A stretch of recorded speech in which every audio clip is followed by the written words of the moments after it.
Hi, ako si William. Isang trentahing mahilig mag-record ng mga videong magsisilbing alaala na pwede kong panoorin sa aking pagtanda. Kaya tara, samahan niyo kong balikan ang nakaraan.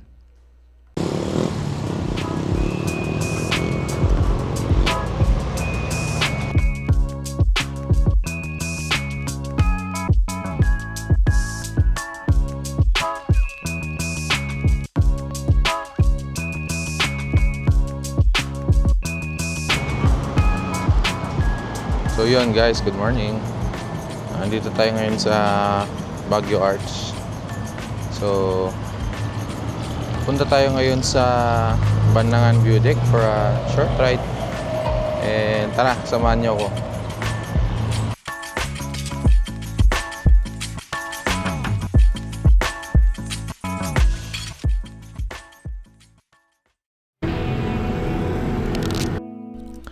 Welcome sa vlog mga sir. Today, magbe-breakfast ride tayo sa Banangan View Deck, halos 10 kilometers away lang mula sa ating starting point, which is yung Arco. Isa ito sa mga stopover na may magandang view bago marating ang Baguio kung dadaan ka ng Nagilian Road. Sabado ngayon, isa nga pala akong weekend bike rider. Katulad ng iba, limitado lang ang oras na nailalaan ko sa pagbabike.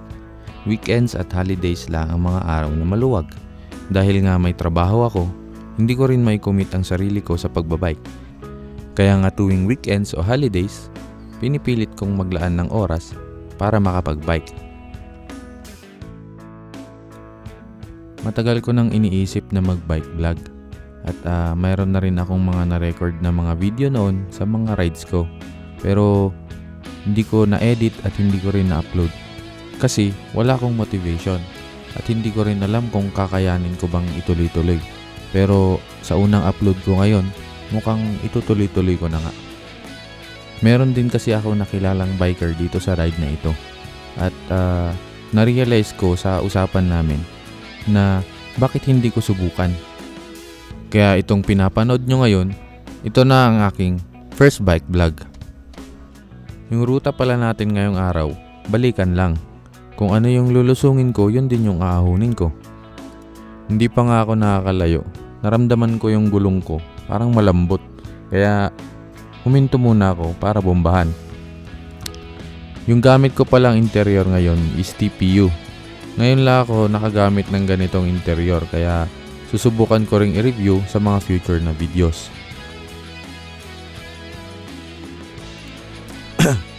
Balik tayo sa biyahe. Marami talaga magandang tanawin sa Baguio na mas ma-appreciate mo kapag ikaw ay nagbabike. Kaya samahan nyo rin akong panoorin at enjoyin ang mga view na ito gamit ang aking bike. Kung pagbibigyan tayo ng panahon, mas marami pa akong lugar na ipapakita sa inyo na may magagandang view at ma-appreciate nyo ang kalikasan.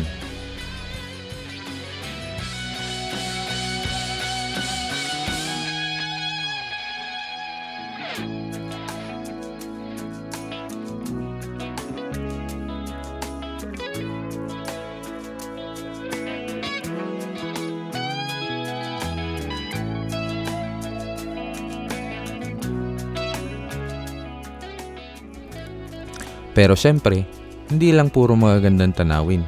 Makakita rin tayo ng mga ganito at makaka-experience din tayo ng hindi magaganda na makikita nyo sa dulo ng video.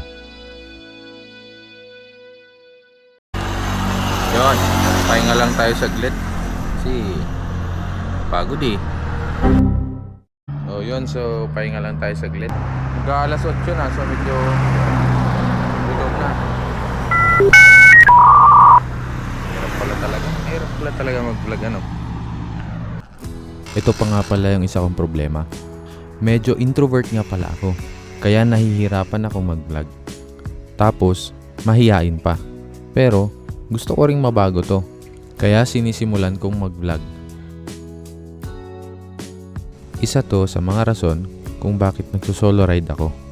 Kasi sa cycling, kahit mag-isa, pwede mong matapos ang ruta. Wala kang iniisip na may iwan at hindi ka rin mapupersa na humabol sa iba. Ito naman ay sa perception ko lang. Ito kasi yung na-experience ko nung sumali ako sa isang group ride na in-organize sa Baguio City. Dahil nga weekend rider lang ako at isang bike to work, hindi ko masabayan yung pace ng iba. Kaya hindi na ako umulit dun sa group ride na yon. Pero hindi ko naman sinasabing hindi maganda ang sumali sa mga group ride. Yun nga lang, kailangan ko pang mag-ensayo para makasabay sa kanila. Dito nga ay huminto muna ako sa gilid para sipatin kung gaano kataas yung aahunin ko mamaya.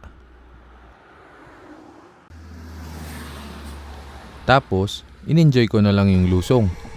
Let's go!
Pagkatapos nga ng lusong na yon, nakarating din tayo sa ating destinasyon. At syempre, maikling montage muna para sa ating Sagmate Bike. Let's go!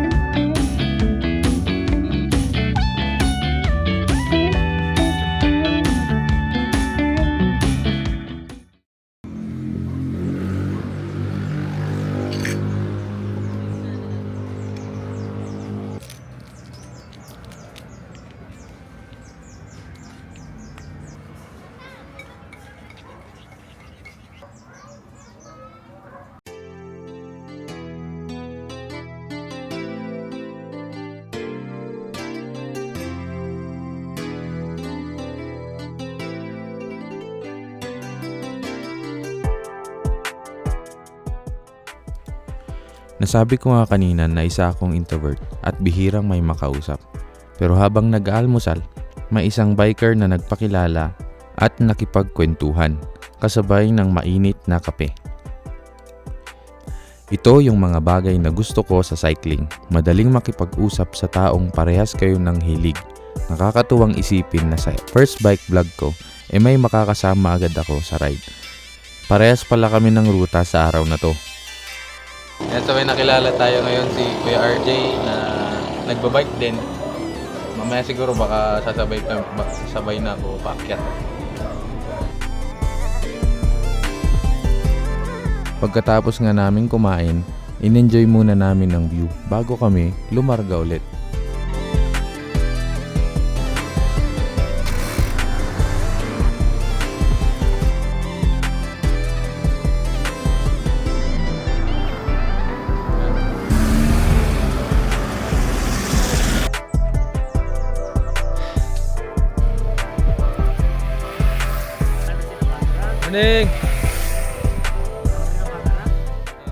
Kung mapapansin nyo siguro dito sa Baguio o dito sa Cordillera, pinapansin namin yung bawat isa kahit na hindi naman kami magkakakilala, basta biker sa daan. Hindi ko lang alam sa ibang lugar kung ganito rin ba sa inyo. Kasi hindi ko pa nasubukan mag-ride sa iba't ibang lugar katulad ng mga napapanood kong YouTuber. Pero susubukan ko pa rin. Para personally, ma-experience ko rin yung mga culture ng bawat biker sa iba't ibang lugar dito sa Pilipinas. Baka YouTube siguro. May YouTube ka rin? Meron ako YouTube pero kahit lang. Private? Ah, Wala sa para may ano. Oo, wala namang limit yun, di ba? na-upload. Pwede siguro i-ano ko. I-edit ko na pang matrabaho. Trabaho ka ng edit. Pero kung mag-ano ka naman ng mga highlights dahil sa iyo. At yun nga, dito sa usapan namin na to, dito ko na-realize na bakit hindi ko pa rin sinisimulang gawin yung naiisip kong idea. Una ka no? Susunod din ako. Parang ganyan yung shot sa'yo eh. Ikaw un. Hindi, ikaw. Ayaw ko mag-un. Papalit ako. Sige, dadaan na lang ako sa Sige. bangay niya ako. Dito na lang sa baba. Ang i-document ang aking mga rides at ma-share ang aking experience sa biyahe at maipakita sa inyo ang mga lugar na kaya ring puntahan gamit ang bisikleta. At sa part nga na to, halos nasa 12 kilometers pa yung kailangan kong bunuin para tapusin tong route na to. Mabuti na lang, nakilala ko si Sir RJ bago umakyat. Napabilis tuloy yung ruta na hindi namamalayan. Shout out sa'yo, Sir RJ. Magkikita pa tayo sa daan. Ito nga pala ang maikling highlights ng iyong poging gravel bike. Let's go!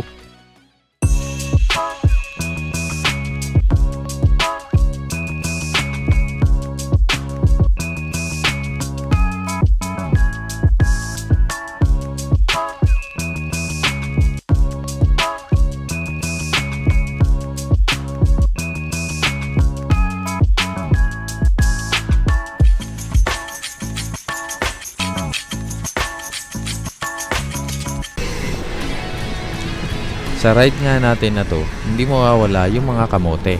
Katulad nito.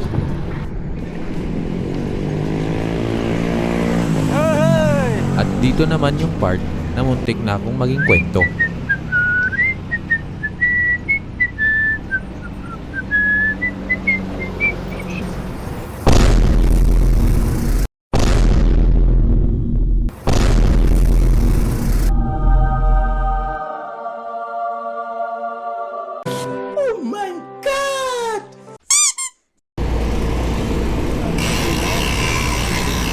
Ramdam ko eh. Kaya nga eh.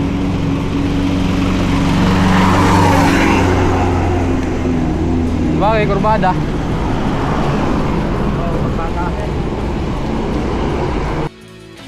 At yun na nga, natapos namin ang ruta ng safe at buo.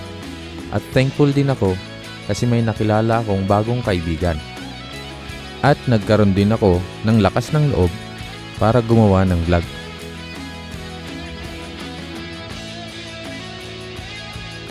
O siya, dito ko natatapusin ang vlog. Maraming salamat sa panonood. Next video na!